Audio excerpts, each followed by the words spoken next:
Hey! Hey! Episode 23. The GO episode. The greatest of all time. If you don't know who that is, it's Michael Jordan. If you have any questions, please see the poster on my wall. Why are you listening if you don't know who if you don't know who number 23 is, the real 23 is, he's the GOAT. Hey, before we go, I need to shout out a friend of mine real quick. His name is Tony. He's been listening to every episode. He's a good friend of mine. We've been friends for years. He actually made us our first podcast shirt. I just want to give him a quick shout out. He's a really good friend of mine. Him and his wife are fantastic people. You've met him before. You played basketball with him. He's an awesome dude. So I just want to say thanks for listening. I appreciate all your support. I mean, about time. Yeah, probably. It's been overdue. He's been a valued listener. A vapid listener. What is that? Something that sounds good. All right. I hope I used that word right. I feel like I did. I don't think vapid is a word. Vapid is a word. It's not a word. Whatever. All right, you got a would you rather this week? Would you rather be in jail for a year or lose a year of your life? I mean, isn't that kind of the same thing? Yeah, what's the difference? I mean, I guess if you're in jail, you're still at least alive. Right, but here's my question. If I lose a year of my life, does it just like at the end? Yeah, of course. Obviously. So, say you die at 76. You would have died at 77. Yeah, I'll lose a year at the end. Yeah, right? I don't want to be in jail. Right. I'm too small to go to jail. Man. I'm too small and I'm pretty. I was going to say you're too pretty to go to jail. I can't go to jail. So, before we get into this. Whoa, dog. I almost had to commit murder at my house. So, I was sitting there. For those of you that don't know, I work third shift. Yeah. So, we're sitting there, and me and my wife were sitting on the couch, and she goes, "Did you hear that? Somebody tried to open our door." And I was like, all right. So she got up and she looked through the people and she saw somebody walking away. She went out to our bedroom window, watched, came back. She said, later on she told me he was coming back. All of a sudden, she unlocks the door. She said, "Let go of my door, please." Excuse me? Yeah. So she opened the door and the poor guy was like this. He said, "I'm sorry, I'm looking for one of my workers because 3 of my apartments in my building are empty."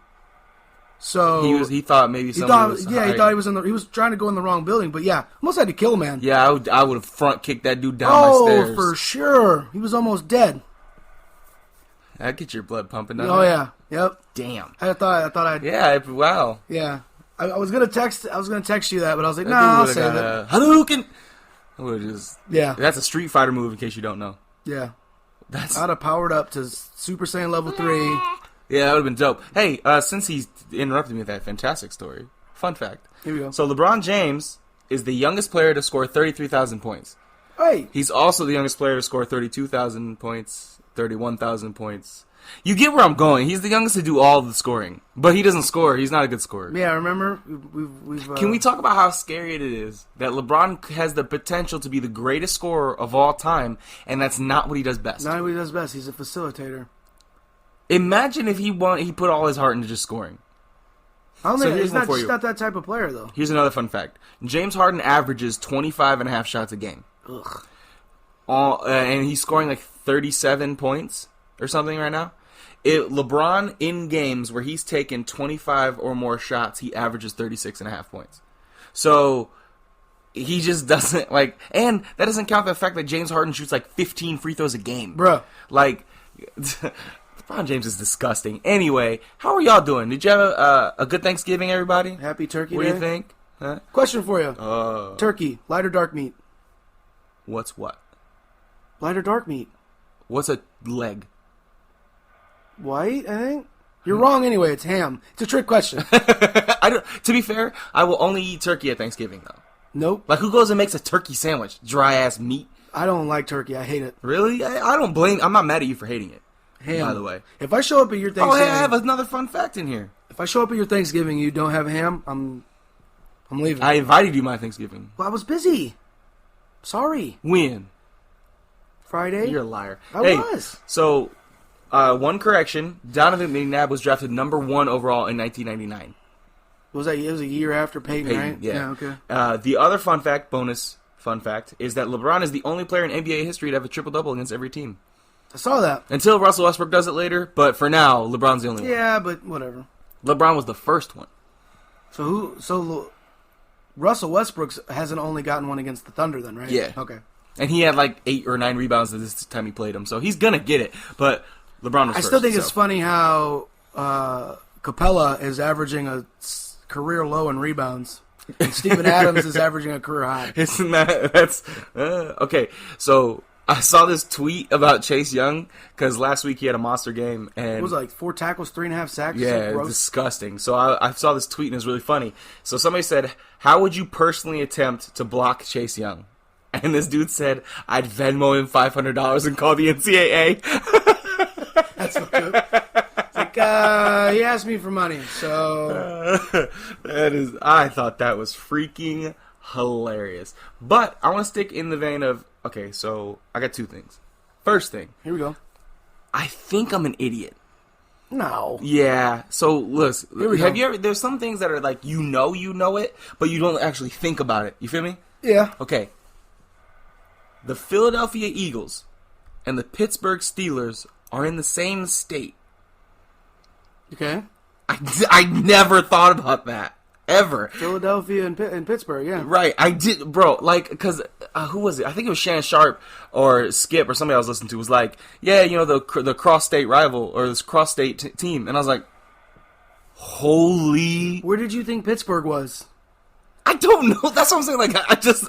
You hear Pittsburgh, you think a place. You know what I mean? Yeah, you're right. You don't. You put it to a city. You don't actually put it to a state. Right. Hey, where's New England? Boston, Where's Boston? Massachusetts. Okay, we're good. Anyway, I You thought there was think I another. knew? No, I thought there was another one. So I was making alright. sure that I was straight. Anyway, here's the other thing. So in the vein of it was just Thanksgiving, so we're gonna take a. We've heard from audience members, from listeners, you guys. They like it when we talk and argue about food. Okay. So, in the vein of Thanksgiving, I know this is coming out like almost a week after Thanksgiving, but I want to talk about some food things. So, last week, or last episode, we talked about our friend, our old coworker Mike, Yep. and some of his bullshit stories he tells. They were awesome. Right. So, how about we talk about some TJ things? Okay, we can do that. Okay. So, I don't know if you know these. I know you weren't here when he talked I know about that them. he eats the same thing for lunch every day. He does. He eats a peanut butter and jelly with the cheddar and sour cream ruffles, and sometimes he'll mix it up and bring like an apple juice. No, Yeah. he usually drinks Giant Dew, but Yeah. it's And the same thing. Don't forget, like halfway through, like, Nutter between then- Nutty yep, bars. Yep. He will eat the exact same thing every single day for lunch, and he's been doing it for like 20 years. That is crazy to me, I don't understand. Like, I get bored eating leftovers after the second day. man. Every single day. But Every peanut day. butter and jelly, he's a grown man. First of all, I like peanut butter and jelly. You gonna bring peanut butter and jelly to your lunch? Not every That's day. where I have a problem. You make peanut butter and jelly, No, you're sitting home on the weekends. I'll eat one at home because I eat it like Right. a child, and there's It's a peanut mess. butter on my forehead. I get yelled at every time because there's too much jelly everywhere. Like, I gotta eat it at home. do? Yeah. yeah. I can't have too much peanut butter. There's no such thing. No, but I like to be able to, like, not... Yeah, You know what I'm saying? That's why you drink milk with it. It's true, but I really don't like milk like that, though. Since we're talking about weird food things, Well, I haven't even gotten to the weird food things well, I'll start with one. Okay. I like to drink milk when I eat spaghetti. yet. What the fuck? It's good. Try it. Milk doesn't go with anything, first of all. Yeah, it except, like, does. peanut butter and jelly. Like, Chocolate. okay, let me retract that statement. That didn't make any sense. Milk doesn't go with real-ass food. It goes with chocolate, and, You're like, wrong. it goes with It cake. goes good with Italian food. No, dog, that's weird as hell. No, it's not. Okay. Next time you eat lasagna, No, because I don't drink milk. pour a cup of milk. Ugh, that And sounds drink it. gross. Milk leaves that weird taste in your mouth. Like, if you're not having Oreos, then Speaking of milk, you ever heard somebody call it milk? yeah, and I violently get angry. Right. I hate when people mispronounce words. But like that is just on purpose. Yeah, oh, it has to be. Well, give him a glass of milk. You ever seen that Yeah, oh, video? absolutely. That video is fantastic. So, let's talk about weird food, right? So, TJ, bro, when I tell Oh, you, okay. I think I know what you're gonna say. bro, we're cleaning one night. It's a hard thing to do. You get dirty, so we're cleaning. We're talking about what we're gonna eat later. Talking about food because you gotta distract yourself, right?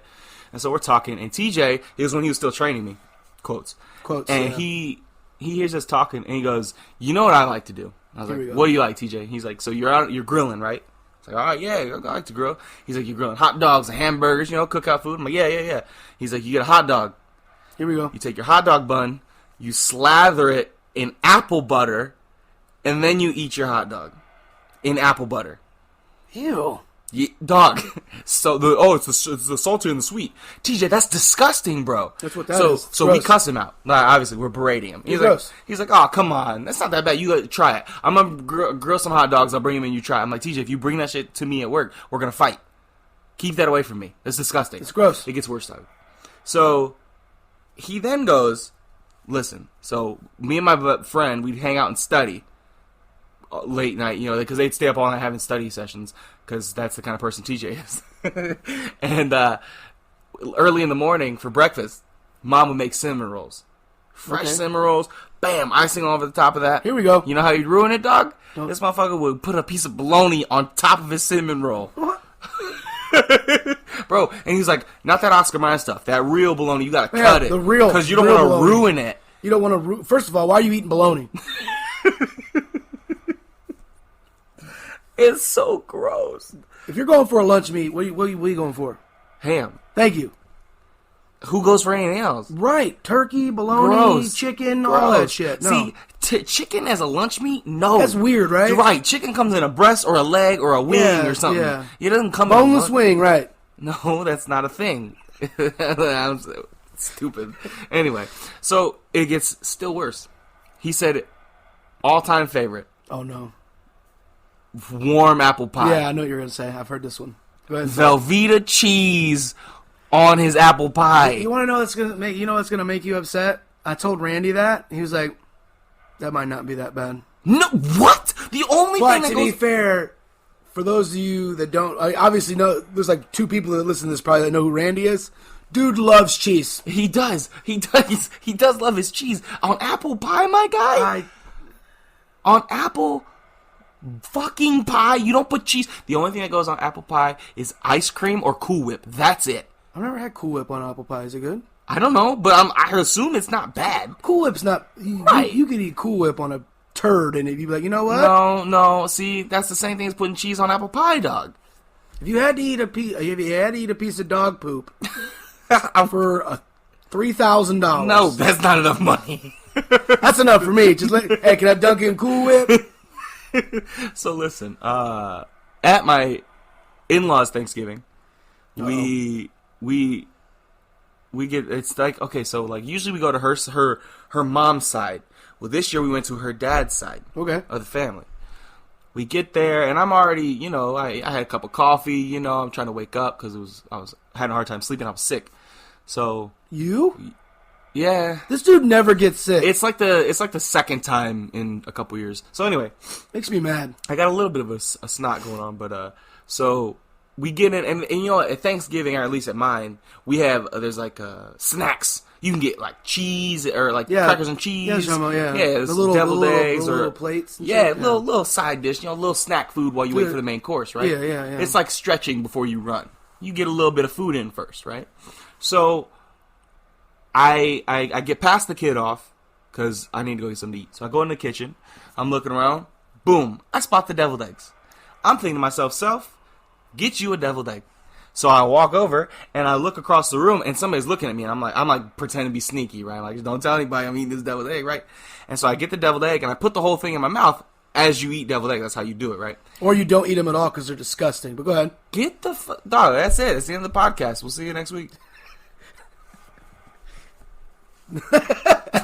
No, he's wrong. Anyway. No, I'm not. Yes, deviled eggs are fantastic. Listen, they were ruined for me growing up. Oh, were they? Because my uncle knew that they grossed me out, so he would eat them with his mouth open, so you can hear all the... That's disgusting. Thank you! But that doesn't make deviled eggs bad. Deviled eggs are good. No, they're gross for that reason. They're not gross. Because every time I look at them, all I see is that, and you're just like... Anyway, so I put this deviled egg in my mouth, and I'm expecting the mustardy flavor, deviled eggs. I'm like, oh yeah, and I'm like, I take like 2 chews. I'm like, something's wrong with this deviled egg. Right here. So I look over, and her aunt looks me in the eyes and goes, "Those are horseradish and curry deviled eggs." Shouldn't she have said something before you ate it? Somebody should have warned me, but no, they just laugh, and I'm trying not to throw up on the floor. I'm like. Because horseradish, I hate. I've never had it. Vile. Disgusting. Is it? People put it on prime rib or something. Like it goes with meats, To be fair, I though, guess. you eat deviled eggs, so I can't really take your opinion. I'll buy horseradish next week and you can try it on the podcast. What do you eat it on? Prime rib, but I'm not gonna buy you prime rib. You're just gonna take a little nib. All right. And how mad are you gonna be if I like it? I'll be really upset. But anyway, so I get some Sprite and I choke it down, and then my stomach hurt the rest of the day. It was disgusting. That's the only thing about spicy food. Certain spicy foods that I don't. Oh, like. It's not a spice, bro. It just tastes bad. No, what I'm saying though. Yeah. Like certain things. Like on your chicken nuggets, you don't get really hot sauce. First of all, why you gotta bust me out like that? For those of you out there, bone in or bone out wings? It's not a question, dog. Yeah, it is. No, because it's bone in wings, bone out nuggets. That's it. This is the only problem I have is that they call them wings. Not that you prefer them. You can prefer them. That's fine. They don't taste as good. Whatever. It's fine. But don't call them wings. They don't taste as good because they're better. No. I'm not gonna sit here and gnaw on a bone like a dog. I have hands. So what is? I don't know. You don't use hands to eat your fucking nuggets. Yes, I do. No, you don't. I know you eat that shit with a fork. I know you eat them with a fork. Anyway, let's How talk. am I supposed to lick the sauce off? Dog, for a minute, I thought you were talking about licking the sauce off the fucking nuggets. I was like, what are you talking about? That would have been aggressive. That would have been just... So you're telling me if I come over here with a freshly made apple pie, and I'm like, here, you want some? And I cut you a piece. Yeah. And I put it on a plate. Yeah. And hey, do you want your Velveeta melted on, or you just want a piece? You're gonna be looking at the pie, right? And you're not gonna hear a response. And you're gonna turn, and you're just gonna see the drop kick. It would be worth it. Oh my! I would then drag you and toss you off my balcony. Would it be worth it to throw away a whole pie just to get that reaction out of you? Absolutely. You would wear the pie, dog. You would be covered in cheese. What and if apples. I buy you a McDonald's apple pie and ask them to put cheese on it? I'm then sending you home to your wife, and she's gonna be like, "Why are you home so early?" You're gonna be like, "At a boot, just a foot-sized fucking mark on the side of my head." She's like, "Oh, you really brought him that pie, huh? All right." Oh my goodness! Hey, let's talk some sports because it is a Flexin nerd podcast. We shouldn't talk about food the whole time. Hey, you want to talk? Let's just get Duke out of the way. Yeah, they lost to FC. No, doesn't matter. I literally in my notes I wrote nobody. Yeah, it says Duke lost to nobody. They did. They got SF Austin. On. Yeah, and if you're wondering where that's at, that's South Fresno, Austin.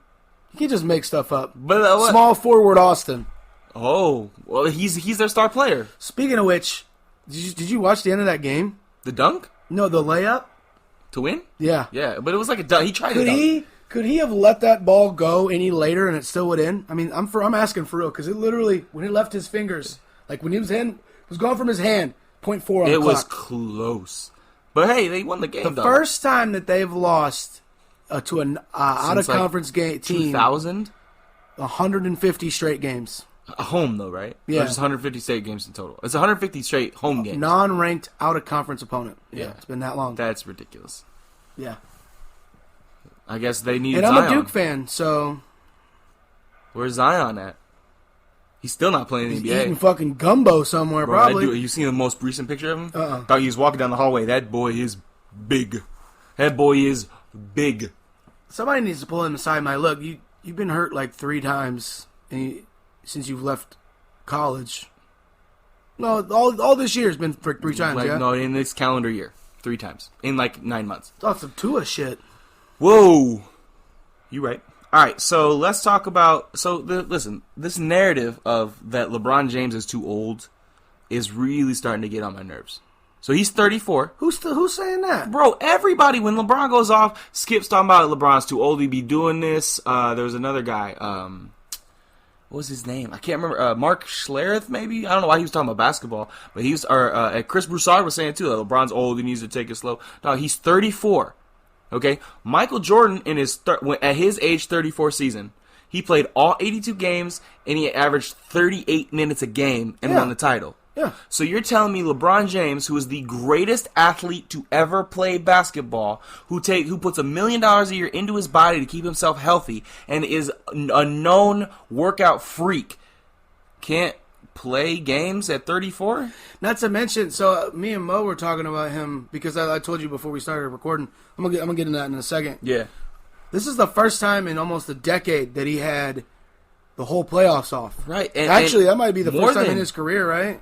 No, since 2000, the playoffs at all was like 2007, 2006, maybe even all the way back then. So no playoffs at all. He's been off. He had like 200 and some days off, which is probably the longest stretch since he was 18. I'm saying. And he's gonna keep himself in shape. He's literally a freak of nature. And Michael Jordan smoked cigars like they were going out of business and ate steak and played poker literally all night before games. And you're telling me that dude at 34 could do it, but LeBron can't? Right. Physically, it doesn't even make sense. I think they're looking at it like at a minute standpoint. Sure, he's played a lot of minutes, almost as many minutes as anybody ever. But that's because he's... So what? Like, I don't understand. Like, 34 is not that old. It is. No, it's not. It's old, obviously, for sports, mind you. I'm obviously not talking about regular life. But, like, sports, 34 is kind of old, especially when you've been doing it since you were... 16 years? But, like, he's in such great shape that it shouldn't matter. Like, So, I know you mentioned earlier, he's the... youngest. He's the fourth member of the 33,000 points club. Correct. This year, barring any injury, not only will he pass Kareem Abdul-Jabbar, but he'll also pass Kobe Bryant. Or vice versa. It might be the other way around. I think it's the other way around. I think it's the other way around. So then it'll literally be Karl Malone at 36,000. And then He played for a while, too, didn't he? He didn't play for a lot of years? Karl Malone? Yeah. And also he played with one of the best point guards of all time. Dog, they were running the Hey, pick and roll back in the day. Who's the point leader? Karl Malone. No. Well, dog, I told you it was Kareem, dog. Oh, was it Kareem? I told you it was Kareem. 38,387 is Kareem. I told you. Don't tell me. Don't. Well, maybe I read it. Maybe I... Second is Karl Malone. Third is Kobe. Fourth is LeBron. So... This year, all right, so I LeBron was will wrong. pass Kobe. Yeah, for sure. Because LeBron is like less than 600 points behind Kobe.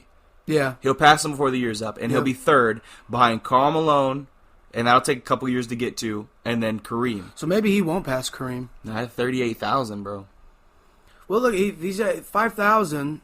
If he keeps playing at the level he's playing, He's got to play 5 more years. What's 39? What's 20 points a game for? Let's lowball it and say 65 games. That's 1,300 points a year. So if he only plays 65 games for the next 5 years and averages 20 points a game, he'll reach it. That's what, keeping him out of back-to-backs, That's it, basically. Yeah, no back-to-backs. resting him on road trips. And that's only if he scores 20. If he scores less... His game, though, so especially since he's developed a three-pointer, like a solid three-point game. So, yeah, we'll talk about that later. But he's a pretty decent three-point shooter. I feel like he'll at least retire at number 2. I think that's probably likely. I don't think anybody ever passes Kareem. No, you're wrong, dog. I guess because I if read James it. Harden doesn't get injured, Here's my thing about James Harden. If they do that, then they better put a huge asterisk next to him, because I don't know. I agree. I hate the way he plays. It's not. It's obnoxious. Like, this is what always kills me. So people have always talked shit about Kobe Bryant and how Mamba mentality and all that shit.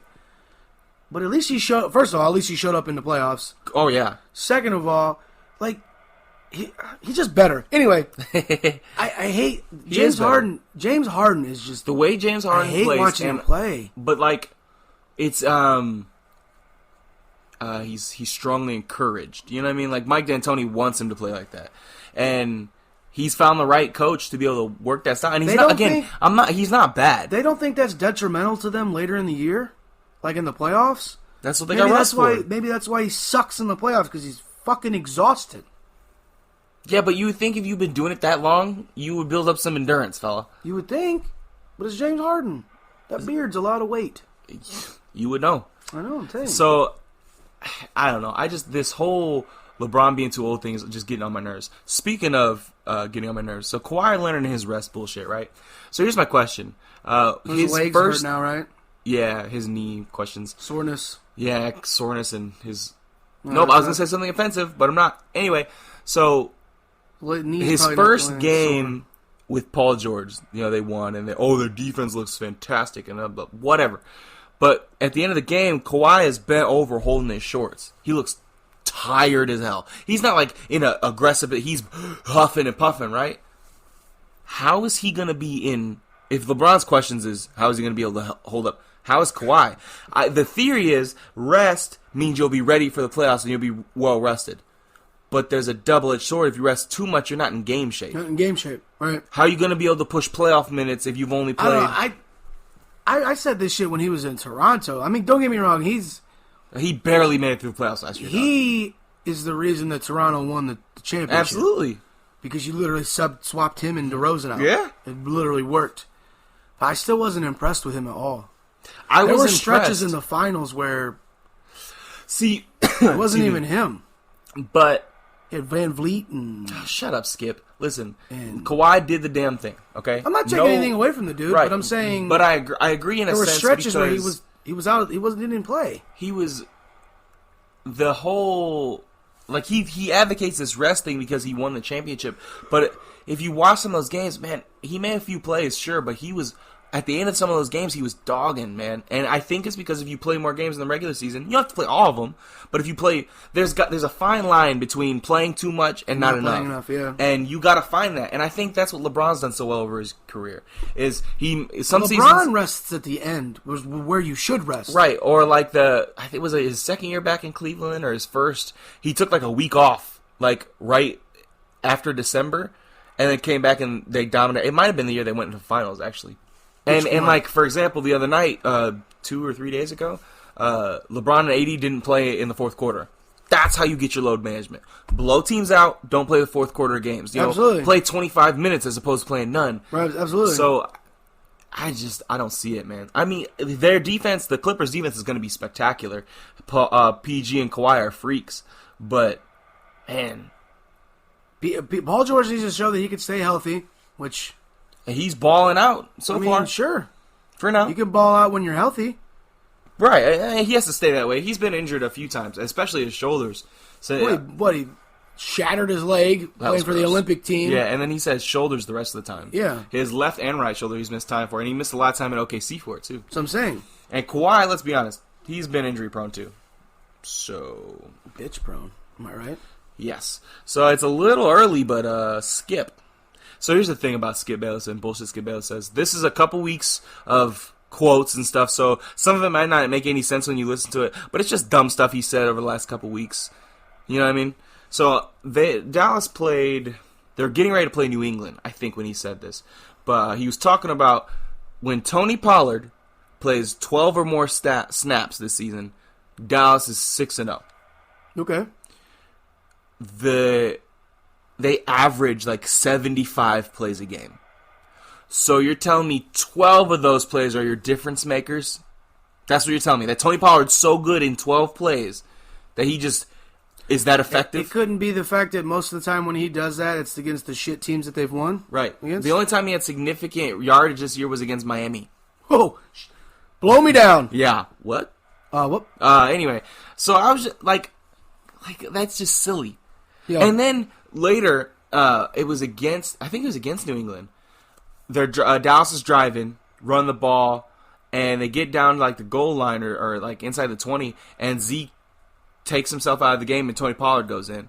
And Skip's like, "What are you doing, Zeke?" He's like complaining to Zeke. I'm like, "Wait, Tony Pollard plays 12 snaps. He's just trying to get his snaps in. Like, you can't have it both ways." You can't have it both ways. He's stupid. Anyway, sorry, I was aggressive. He is stupid though. So, all right. I found out a little bit more about this cap situation because Hugh Jackson was on First Take 2 weeks ago, and he was talking about because he was actually going to run the Kaepernick workout. Okay. And so Stephen A. and crew had him on the First Take, and he said Cap told the NFL 30 minutes, not 3 hours, 30 minutes before his scheduled workout because he was waiting, he's getting everything set up. That is so much worse than I really thought. So he shows up, so Hugh Jackson's there waiting, and he said he checked his phone, he hadn't seen Cap, and it's about a half hour before, and he's like, it's kind of weird. Where the hell is he? Yeah. And then he gets a text message from the NFL they're supposed to start at 3. He got a text message at 2:50 saying the workout had been moved. And it was 50 miles away. Yep. And when people showed up, like the video, like the media and stuff Media, show up, yeah. there's hundreds of people there with Colin Kaepernick shirts on and I Can't Breathe and I Know My Right shirts on. Right. How did they know that it was going to be at the high school? Oh, because it was a huge... Because it was set up before. Yeah, yep. So I hate that. That's so frustrating. Just fucking say you don't want to play football. Just say it. Just come out and say you don't want to play. Like, please? Because you acting like you want to play, you can how much longer do you honestly think that you can string along this fucking victim narrative? For a while, bro. The only team now that I've honestly heard anything about signing him still, is Carolina. I heard Carolina in the offseason, they might bring him in to be a backup to old boy. But that's the team that Jay-Z partly owns, right? Yeah. So of course. Okay, but here's the thing. So, and Eric Reed played for them. And plays for them, I think. Played? I think he plays for him. Well, let's use the magic of the internet and find out Eric. I think he still plays for Carolina. I think he's their starter. I don't think so. Yeah, you're right. I apologize. He is. Doesn't he play for the Niners, though? He did play for the Niners. Okay, yeah. He was there when Cap was doing everything. So now he plays for... Okay, so here's the thing, right? So Eric Reed has been doing a lot of bitching about Colin Kaepernick not having a fair job, right? So you know he went to the workout. Did he? He went down there. I didn't know. Yeah, he went down there and he was gonna... I don't know if he was running routes or he was just there supporting, you know what I mean? Because How are you having a safety? No, I said I don't think he was there. I was gonna say. I think, or maybe he was giving him coverage looks or something. I don't know, but he went there, right? He left early to catch a flight to go play his game in the NFL. So if you're that offended by the NFL, why are you still collecting game checks from them, bro? Right. How are you, like, he's like, oh, the NFL is so bad. They're doing Cap so wrong. Hey, listen, so I'm going to go, Cap. Good luck. I'm going to go play my game for my paycheck. You know that thing that you're trying to do right now, or you say you're trying to do, but you're really not trying? Anyway, I got to go. Yeah, I'm going to go do that. I'm going to go suit up on Sunday to play. Like, it's so dumb. And, like, there's a guy, they've had a doctor. I can't remember his name. He's been on First Take a couple times. He's, like, a theological, he's a professor somewhere. Like, he's a genius. And he's black. And he was talking about how Kaepernick's opportunity, it wasn't real because the NFL didn't show a whole lot of faith. And he was talking about how what Cap's decision was right. And him and Stephen A were going back and forth. And Stephen A's like, look, the whole point and being black is different because you have to have a strategy.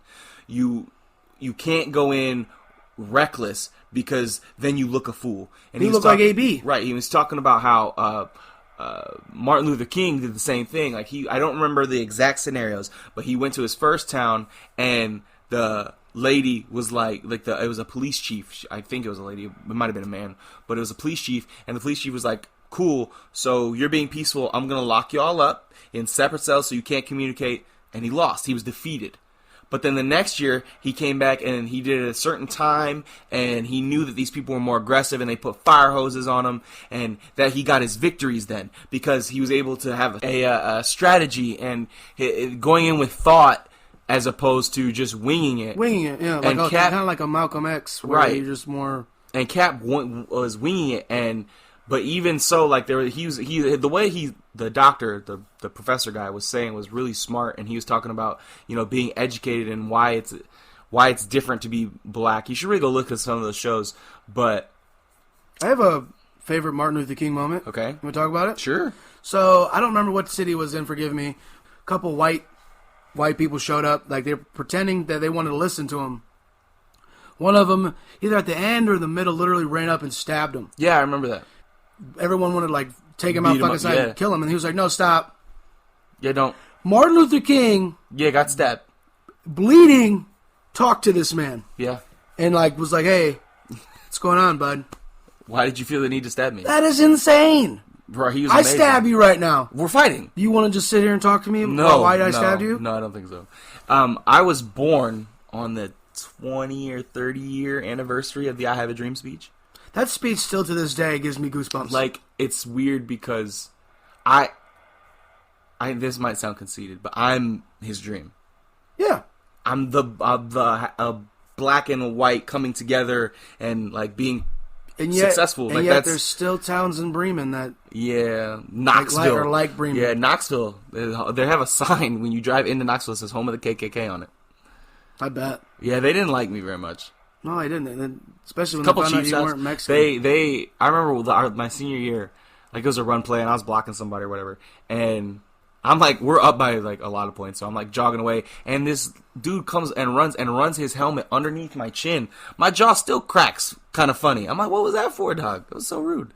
But anyway, enough about that. It was just Racism, am I right? Makes no goddamn sense. No, and Colin Kaepernick thinks he's doing so much good, and I really What? What good are you doing? I'll wait. Seriously, I'll wait.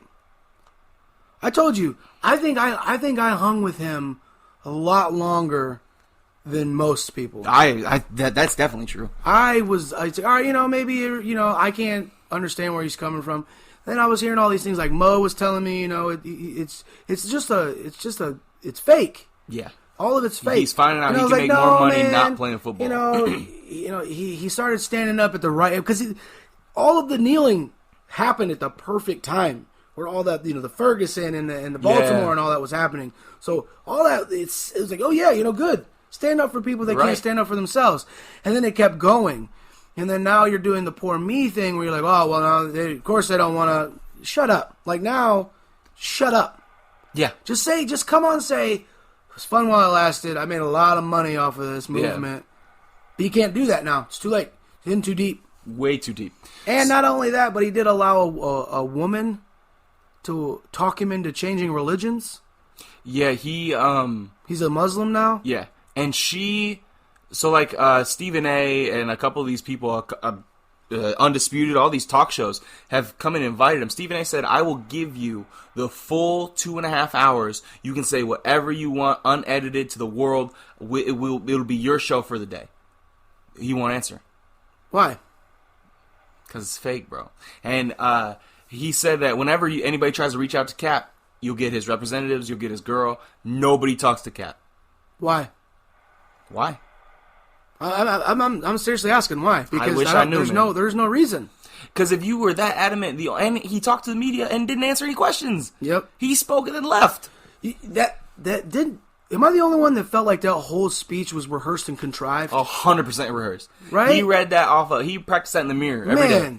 Like, I texted my dad after. I was like, hey, because he's the reason I like the 49ers. Right. So obviously, you got a soft spot for Cap because he played for us. And I texted him. I said, you see what happened with Cap? And he's like, yeah. I started watch the interview. He's even talking differently now. He is. You know why? Because he didn't write that speech. Yep. Somebody else wrote it for him. Yep. And going back to what I said about the girlfriend, okay? I'm not trying to say there's anything wrong with being Muslim at all. No. I am not. But however, I do have a problem with you being manipulated into changing a religion you were with your whole life. To me, if you're willing to change that, it means your convictions aren't strong on anything. Right. And you're allowed to be swayed. You know what I'm saying? And he's probably being swayed by bad advice. And don't get me wrong. I'm coming from a place. I'm white. So, this whole civil rights thing. Yeah. The best I could do is sympathize. Yes. Yeah. Or try to sympathize. And I could do the best I can. But this whole situation where you're literally using the plight of what you call your people. Yes. So, and I mentioned this a long time ago when we were talking about the Nike was planning the Betsy Ross memorial shoe. We got it right this time. because I've been berated about it for months. Anyway, and how he had Nike. He said he didn't like the shoe, and Nike canceled it because of him, because it made him think about racism or something. Colin Kaepernick is biracial. Yep. He grew up upper middle class with lots of money, and he went to a good college, and he's had a successful life. I think part of this comes from a place of guilt, where he feels bad because other people don't have the same benefits as him, and this is how he's trying to... I think we've talked about this we did. Off air before. Because I remember you telling me this. Mm-hmm. I don't think it was ever recorded. I 100% subscribe to that. I think my mom actually told me that or mentioned it to me, but that is... It makes a lot of sense. Yeah, like it fills in a lot of holes. Like he's going... so far, yeah, one way. It's like a little fishy. But hey, don't forget. Yeah, I'm black too. I'm black too. Yeah, I've seen my afro. I'm black. And now he's using and I think it started in good faith with the kneeling. Then when he got blackballed or whatever, now he's using that to say, look, I have had hard times too. Look at me. Like, I feel you guys. You're still a millionaire. A multi-millionaire, and you still you had everything paid for. Like, you still don't know the hardships. You know what I mean? Mo brought up a good point about that I think that the reason why all of this is the way it is because he's in his mind, he still thinks he deserves the $20 million a year contracts. Yes, probably. If he legit wants to play. Right, yeah. Which I genuinely don't think he does. Because by the end of the tenure in San Francisco, he looked so bad. He really did look bad. And that's the part people miss. But I don't necessarily 100% blame him because Jim Harbaugh was checked the fuck out. Oh, yeah. For those of you that don't know what happened in San Francisco, essentially, I don't remember who our GM was at the time. Yeah, he's a complete asshat. Wouldn't even let Jim Harbaugh in on the conversation of who to draft. Yeah. Oh, really? Yeah, What? wouldn't let him. All Harbaugh wanted is like, I just want a little more control, just a little bit. I want a personnel control. How's that working in Michigan? And he was like, yeah, no, you can't do that. So Harbaugh was like, all right. So he went to Michigan, and then was they Cap got- still the year after that? No, I think they left the same year. They Yeah. cut him because they didn't want to pay him. It was like $20 million. And that's the thing people keep missing. Is He that played his like shit his last year. He was 6-10 as a starter. Yeah. Like, that's not. Not only that, but Mo also likes to remind me of this. He got beat in a quarterback competition by Blaine Gabbert. And no, it's not a race thing or the kneeling thing. He was playing terribly. And Blaine Gabbert started winning. So I think he realizes that he wasn't going to get this deal that he thought he deserved. So he starts doing all this extra stuff. He knew he wasn't, like... I think he realized how much attention he got. I think he started off with good intentions. He did. And then he saw how much attention he got. Right. And then he was like, I can make so much more money Right. being the victim here. Yep. Anyway, let's stop talking about Cap. Let's talk about stupid things that Skip Bayless... We really good. The stupid things that Skip Bayless says. So... the Eagles and the Patriots played. The Eagles had a chance to win the game at the very end, and Nelson Aguilar dropped another pass to lose the game in the end zone. And I don't mean to laugh. it was but God, that poor in guy. Philadelphia, I believe. Yeah, and it was windy again. Here we so go. that was the excuse why Tom Brady didn't play well. And he said because Shannon was talking about how good Patrick Mahomes is. And if Mahomes and Brady swap teams, what would the New England record be? You know, like, it would probably still be undefeated or have one loss. Like, it wouldn't be that different, right? And Skip said Patrick Mahomes would have thrown 3 interceptions against the Eagles if he played instead of Tom Brady because Tom Brady is more mobile. Like, his point was that Tom Brady could move around in the pocket. Don't get me wrong. Tom Brady is not a fast guy, but he can buy himself some time in the pocket. In the pocket, he's got very good pocket awareness. But Patrick Mahomes is more mobile, even if he has one leg, dog. Like, he dislocated his kneecap and walked off the field faster than Tom Brady. I don't understand what his point was about how, because Mahomes, maybe it was when he was still coming back from his injury, that he would have been immobile or something. And that Tom Brady played better because, I don't know, dog. He just loves Tom Brady. So Luka.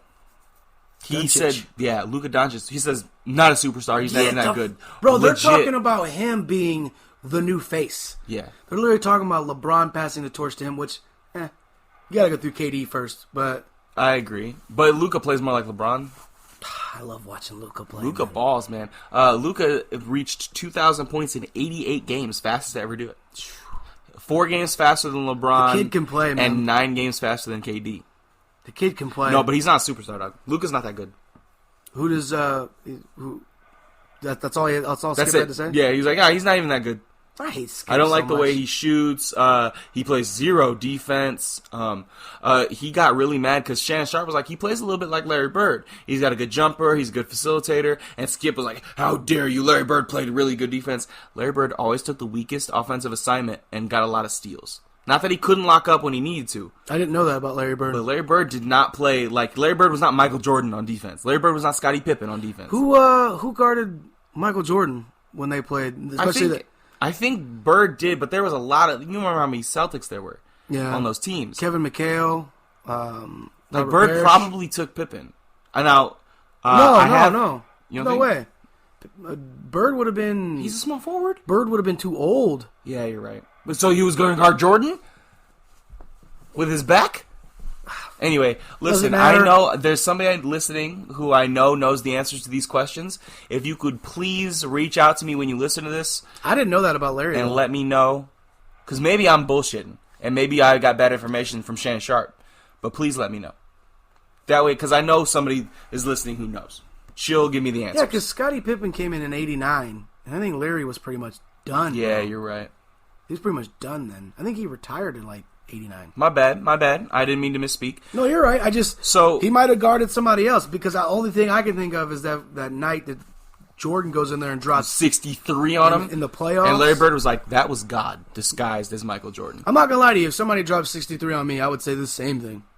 I'm not going to lie. I'm not getting 63 dropped on me. I will foul until I foul out. Yeah. I'm fouling out at 40. And there goes Renner's sixth foul. Yeah. In the first quarter. Yep. That dude did his first 3 shots. Anyway. I don't remember what game this was after because there's a lot of NBA games and there's been 2 weeks of stuff. But after one of the games where LeBron had another near triple-double, another 15-assist game, because those are the norm now, Skip said the reason LeBron is playing so many minutes is because he's stat padding. You're right. Yep. Because LeBron's playing in garbage time, and he's just trying to bump his stats up a little bit. Didn't you just say earlier that him and AD rested in the fourth quarter? Yeah, that was after Thanksgiving. But I'm saying, whatever.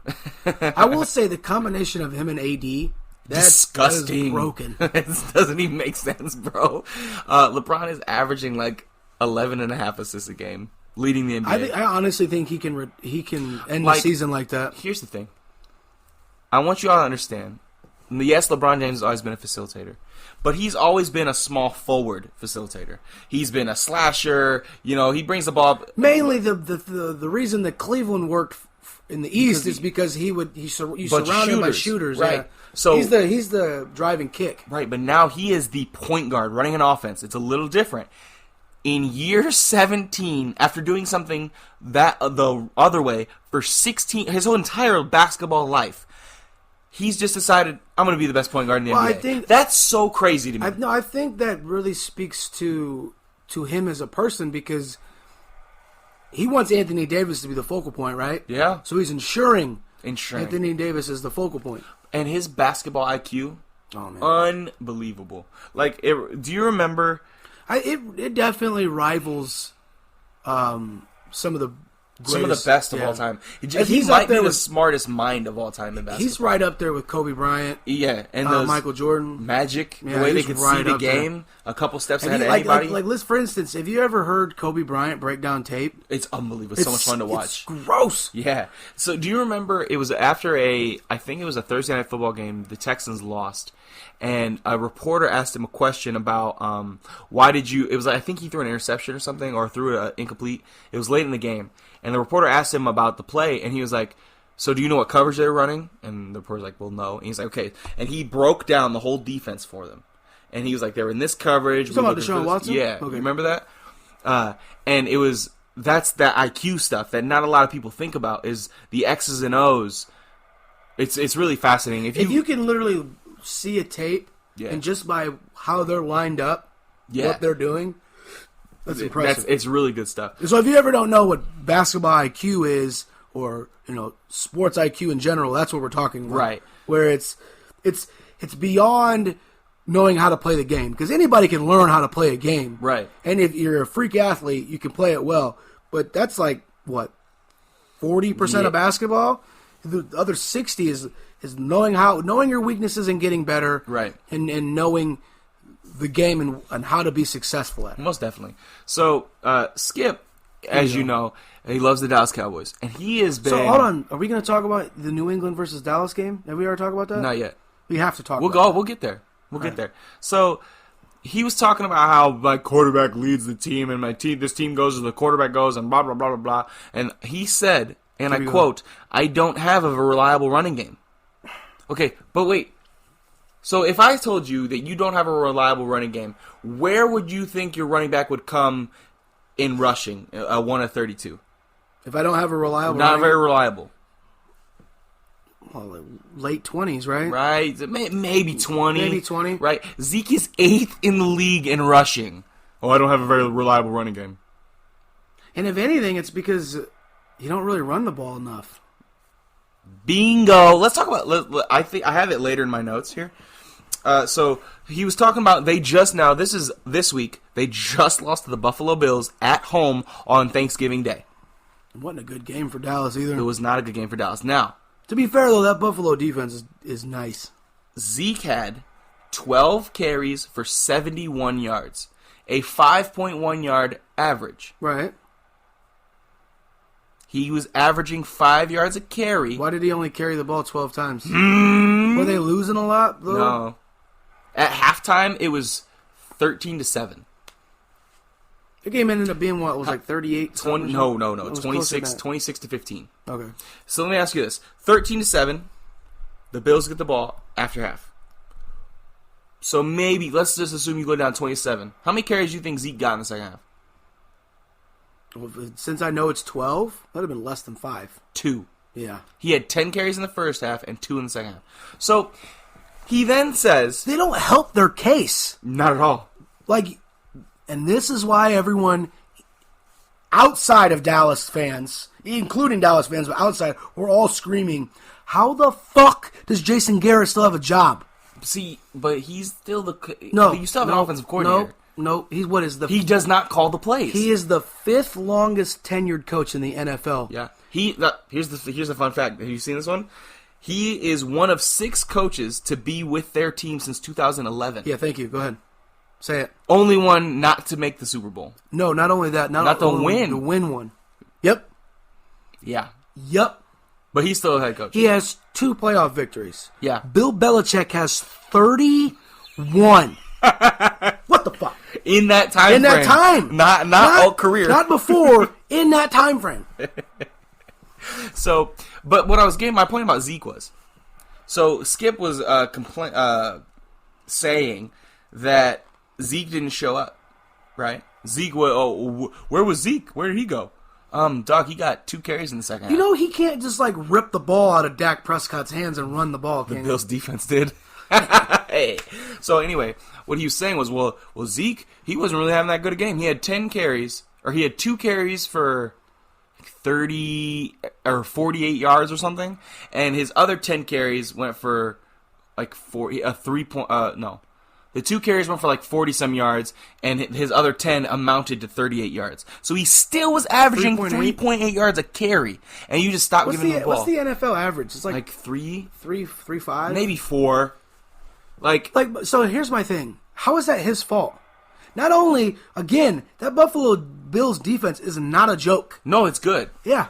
And he said they didn't... It's not like they cut him out of the offense. He had 2 carries in the second half. What do you mean he didn't take him out of the offense? That's literally taking him out of the offense. Who's their offensive coordinator?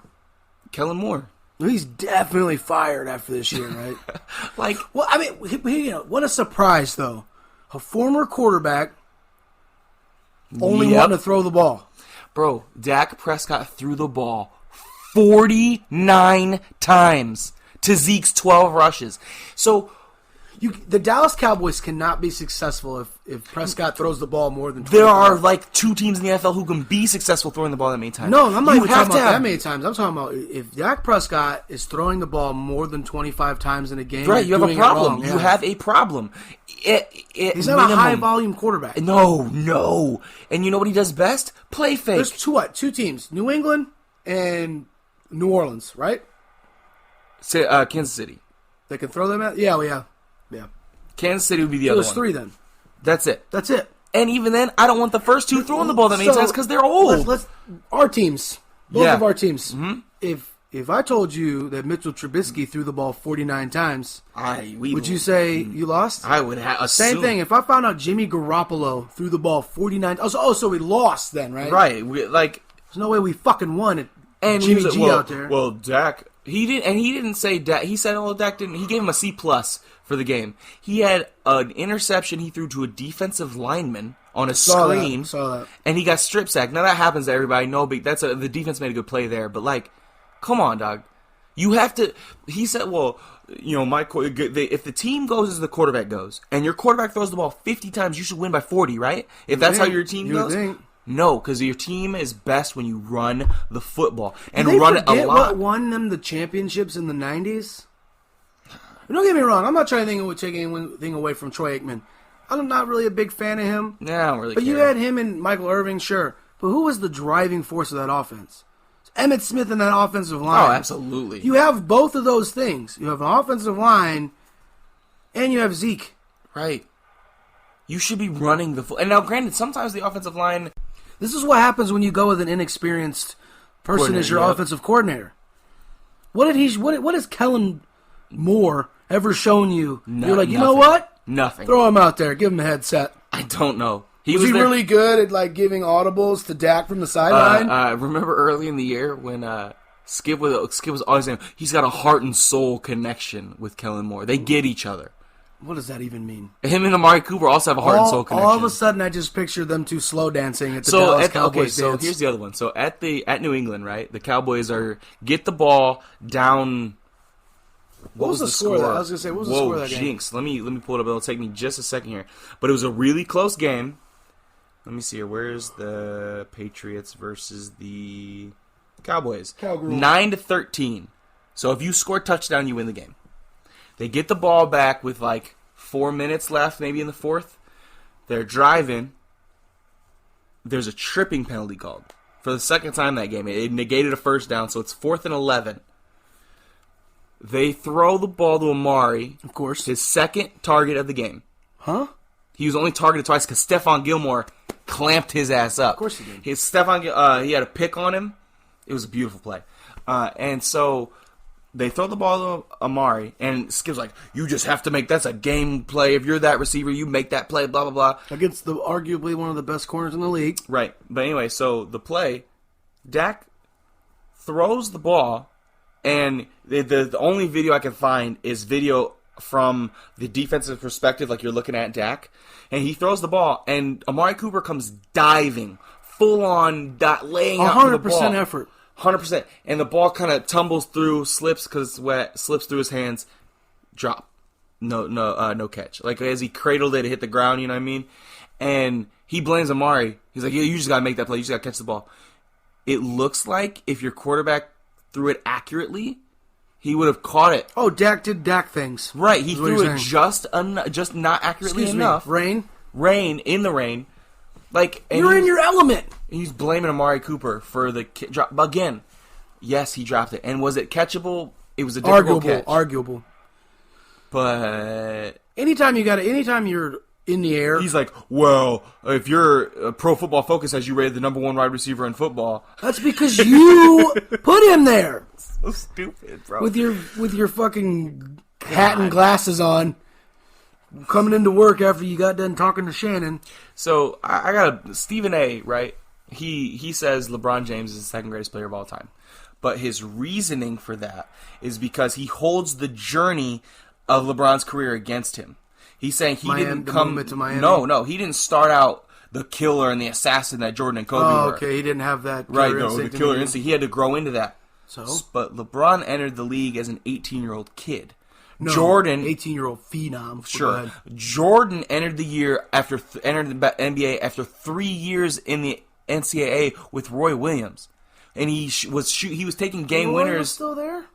Roy Williams, isn't no it? way. I might be incorrect. No, he had the Dean Smith. I was right? going to say, yeah. I'm sorry, Dean Smith. Way. I apologize, Dean Smith. I got there. It's Dean Smith, right? Yeah, I'm pretty sure you're anyway, right. Yeah. He was hitting NCAA tournament buzzer beaters at 18, as opposed to taking on grown-ass men. Right. So Jordan also had to grow into becoming that, as opposed to just... He came into the league because he had practiced doing it already. LeBron, doing it against 18-year-olds doesn't count.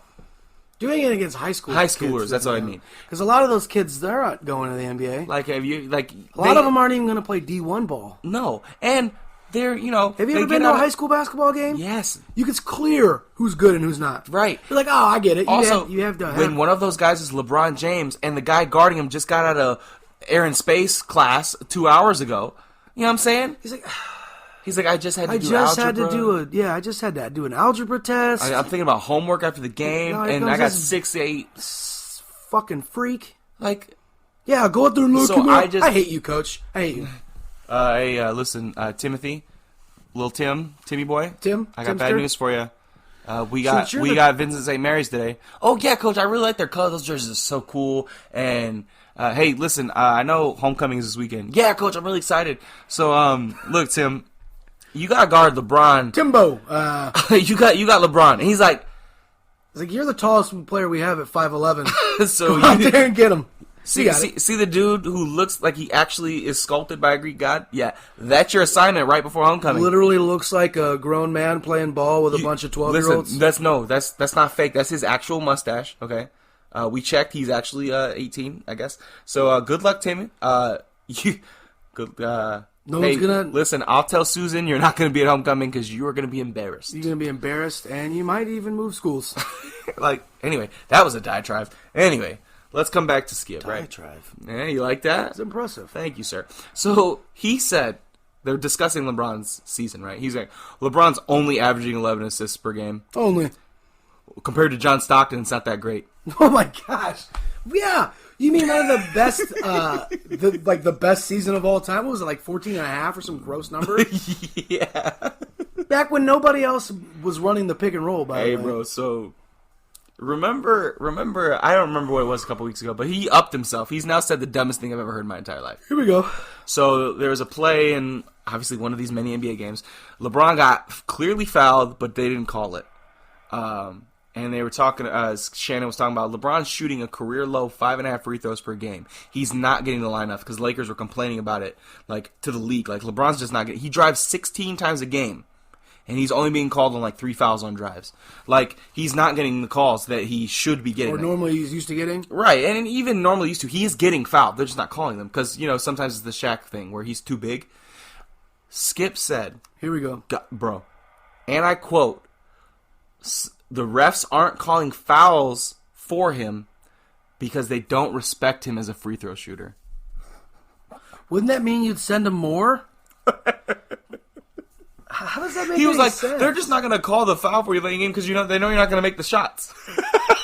You can't. That's literally breaking the rules. Right.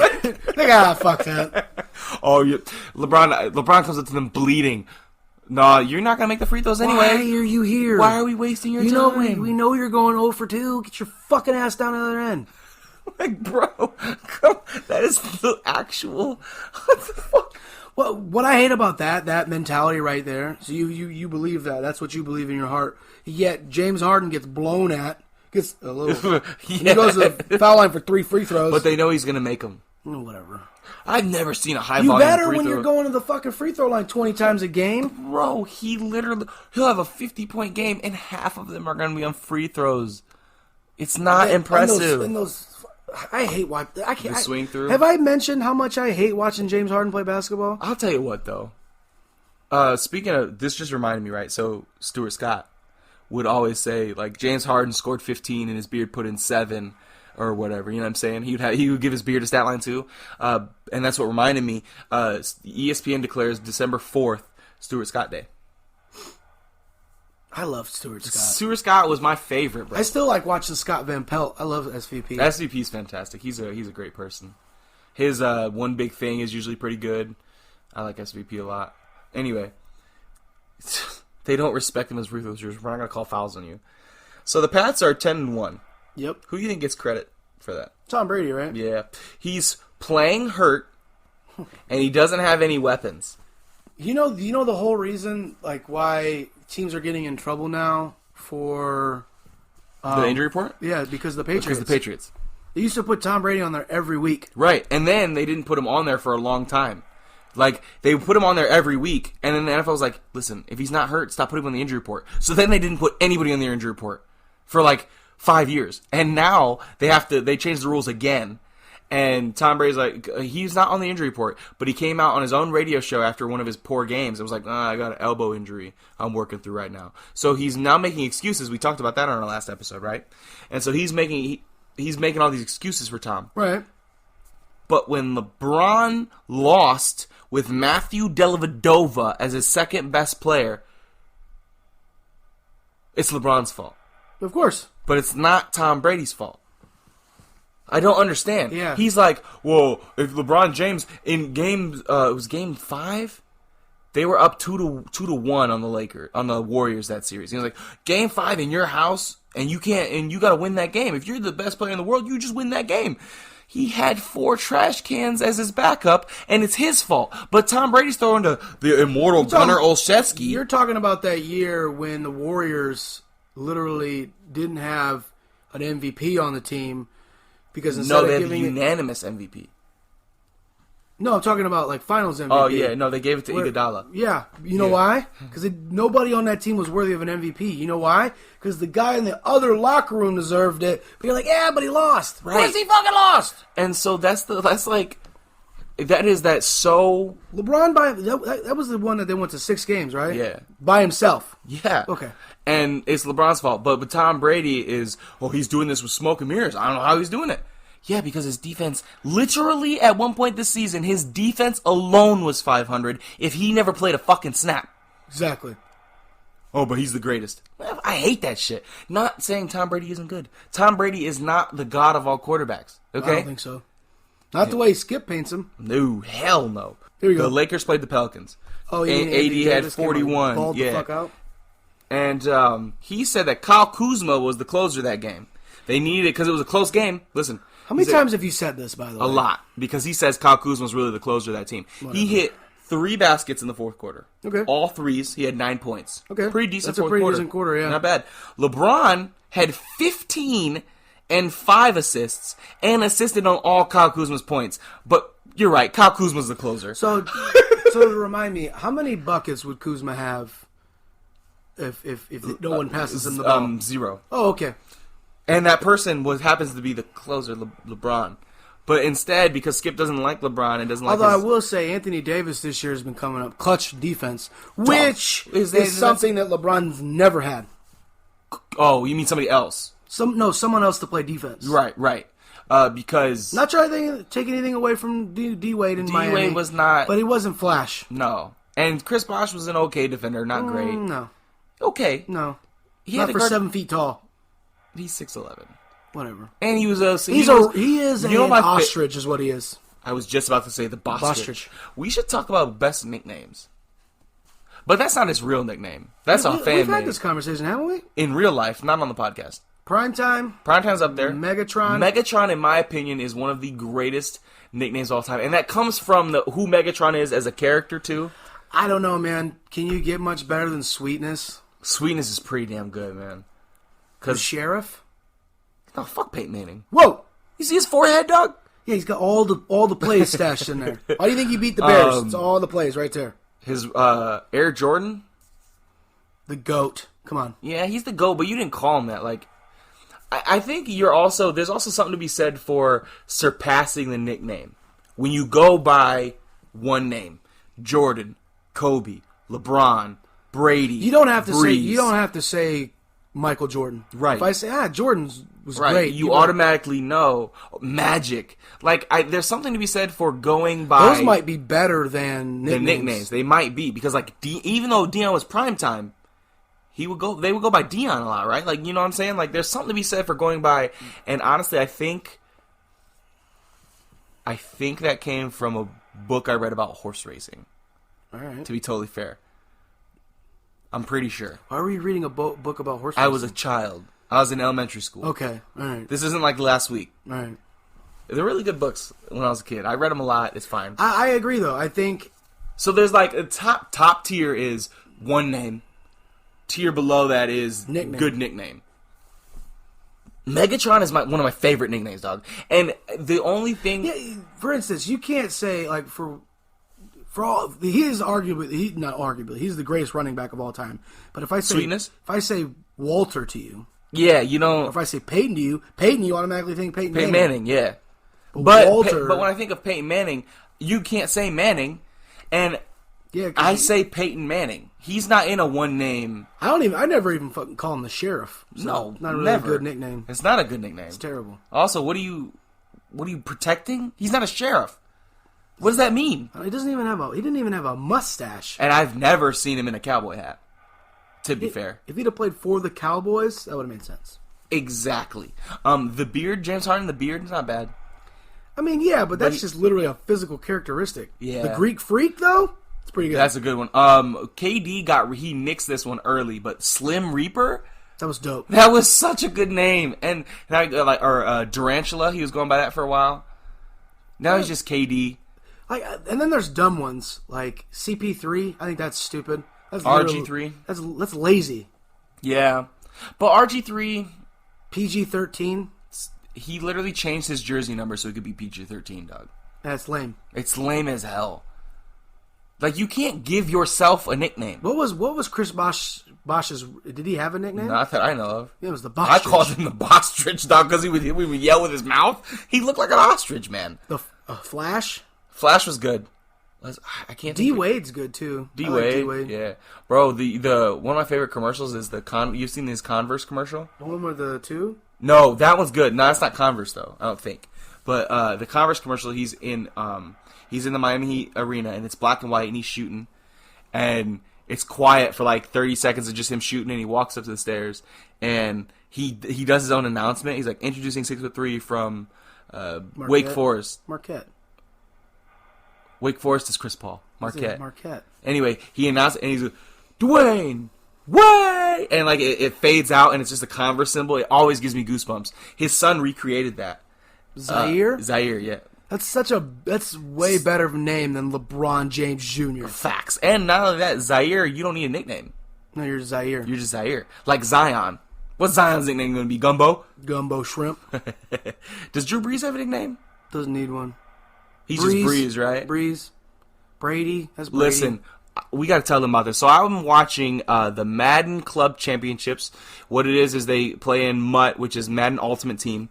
And I don't know the specifics. I tried to find it, and I couldn't find it anywhere.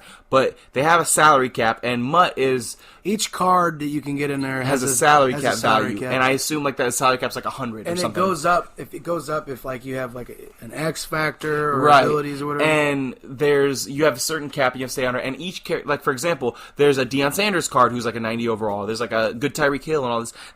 There's legends and current players and stuff. And you build your team. And so the club championship is there are 32 NFL teams. I don't know how many participants there are, but for each team. But essentially, it goes down to... I think it's narrowed down. I think everyone gets one team. Right, everyone gets one team, and you play... And then there's a 32-team round-robin tournament to find the best player in Madden. So I've been watching it the last couple weeks. And the game I was watching yesterday was the Atlanta Falcons Club Championship.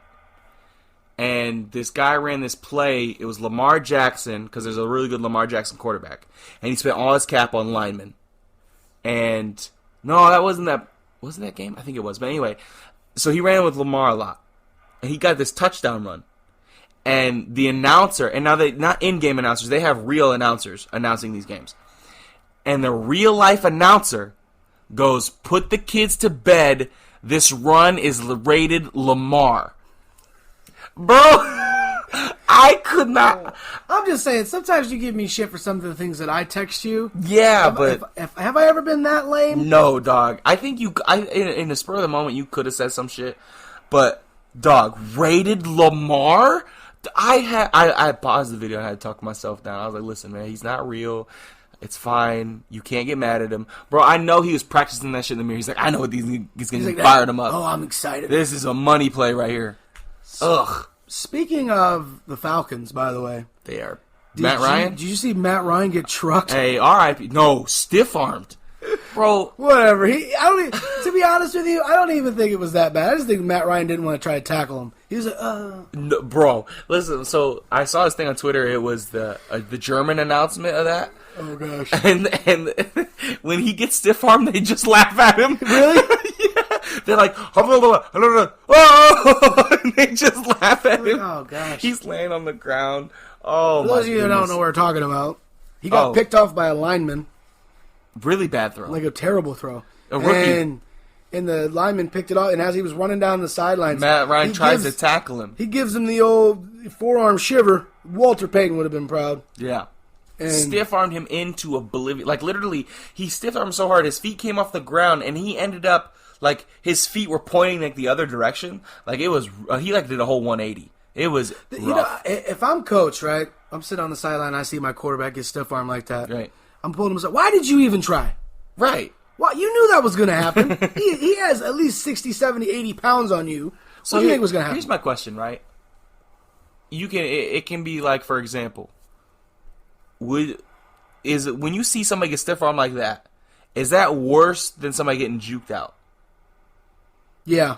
Because that is literally being overpowered by somebody. Yeah, you got dominated. Stiff arm is because juke, to be like, when you're on defense, you're at the mercy. Yes. You know what I mean? You're at their mercy. Whereas stiff arm, that's literally, I got my hand on you, and you're like, no. My favorite was the stiff arm. I always went for a stiff arm. But, like, so we were talking, who was it? It was me and my aunt, I think. And we were arguing what's more disrespectful. You get dunked on, or you go up and somebody blocks the shit out of you. Block the shit out of you, I think. That's what I think, too. Like, for example... Getting dunked on... That's just somebody being more athletic than you, really. So you could say that about blocking. Or making a more athletic play. Right. But, like, my thought is, like, when you go up for, like, a layup, and Dwight Howard puts that shit in the 5th row... Okay, that's disrespectful. But yeah.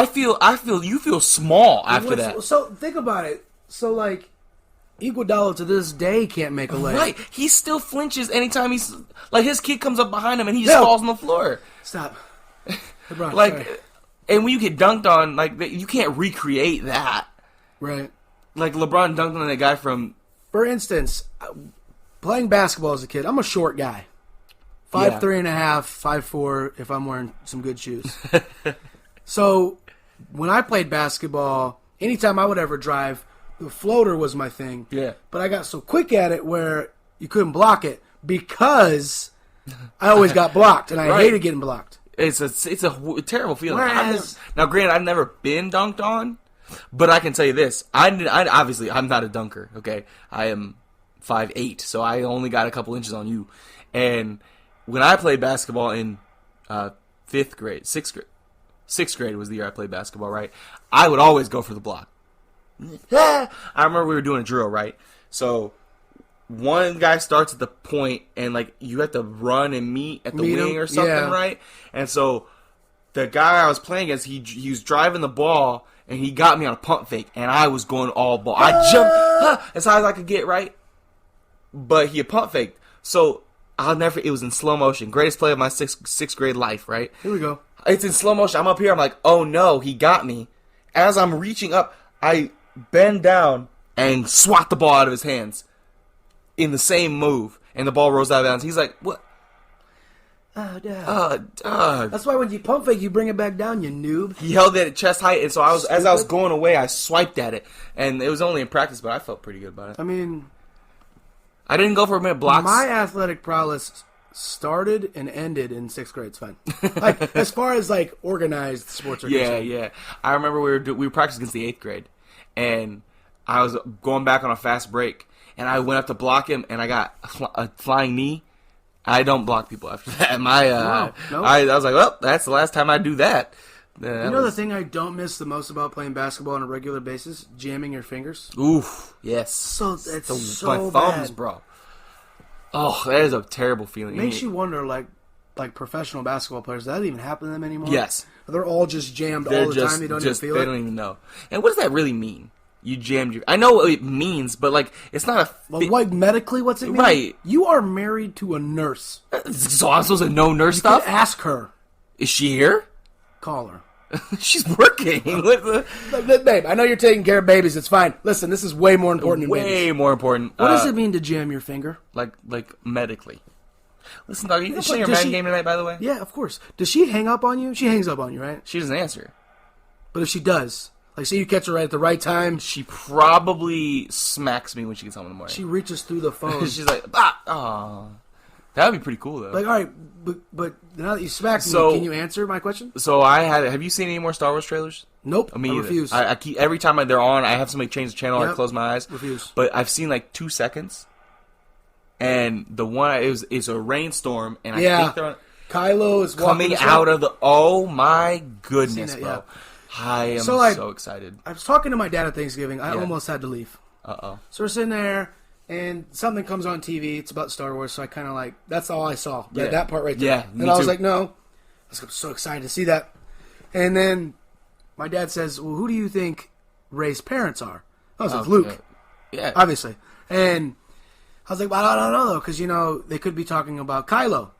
And my dad goes, what do you mean? I was like, Kylo's a Skywalker. He's like, is he? What? I was like, it's Leia's son. Dad, I will kill you right now. But wait, it's not Leia's son. In The Force Awakens, he literally goes and fights the whole thing about Han Solo. Yeah.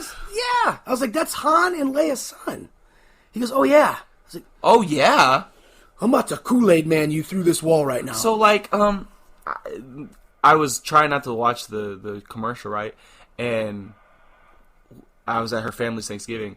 And somebody was like, what, you don't like Star Wars? I was like, no, I love Star Wars. I'm so excited to see the movie, but I'm trying to not to spoil myself. They put out 18 different trailers. They literally let you see all the cool shit. I love trailers. Yeah, My me too. addiction is I watch all of them to figure out what happens, right? I love that shit. And for this movie, I decided not to because I don't want to get too hyped because the last movie tore my heart out. And it stomped on it. The best part of that movie is the quiet part where she flight speeds through the... Oh my goodness, that was... Dog. Here we go. Have you seen anything about the Last Jedi, the Fallen Jedi, the Fallen Order? Fallen Order. The game? Yeah. I know I texted you about it the other day. Bro. I want to play it so bad. It looks so amazing. So I'm watching They say the combat's tough, though, they say. Yeah, I was watching... I think we actually talked about it on my last podcast. And the YouTuber I'm watching play, Afro Senju, looks amazing. Dog, you can customize your lightsaber. What color are you going for? I don't know what colors are available. Does it matter? It's red, right? Maybe. It depends on what colors are available. I don't know, the Force Unleashed, did you ever play those games? Yep. Did you get the black one? Yep. Did you murk people with Only. Bro, my favorite part of that game was customizing your lightsaber, but this one's even cooler. You can customize the handle, you can customize the crystals and stuff. Kyber crystals? Yeah. I felt like such a nerd. Anytime I ever talk about kyber crystals, I feel like such a nerd because I know, like, people just think like, oh, it's just the colors. Yeah, but do you know why? Right, like why and like the reasoning behind it, and so. Well, is that still canon though? Because I know that was in a book. I'm assuming, right? That's such a It has to be. But see, here's the thing. So when they got rid of what do they call them? The legends now, the old universe.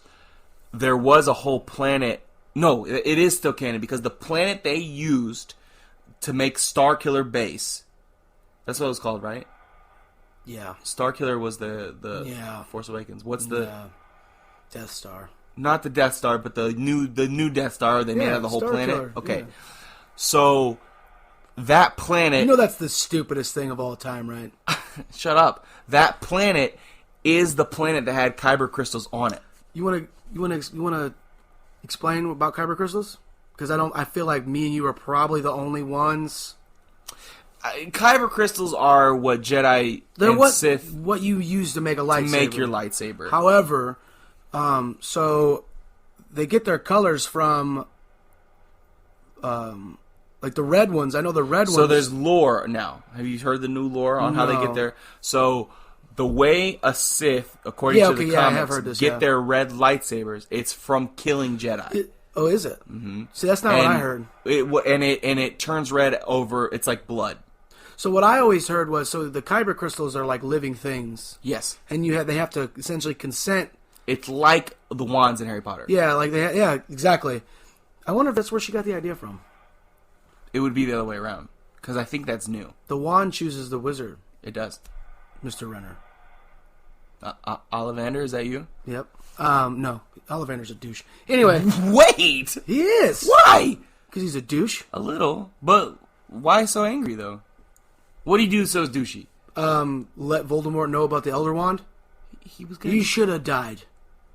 You're gonna give the most evil wizard the strongest wand possible. Can I tell you? Although maybe he knew that about like how you actually obtain it. Oh, he absolutely knew. But there's kind of a loophole in that if you really think about it. How is it a loophole? Because he did still technically take the wand, but he didn't take it. He didn't take it in a duel. You don't have to. Yes, you do, bro.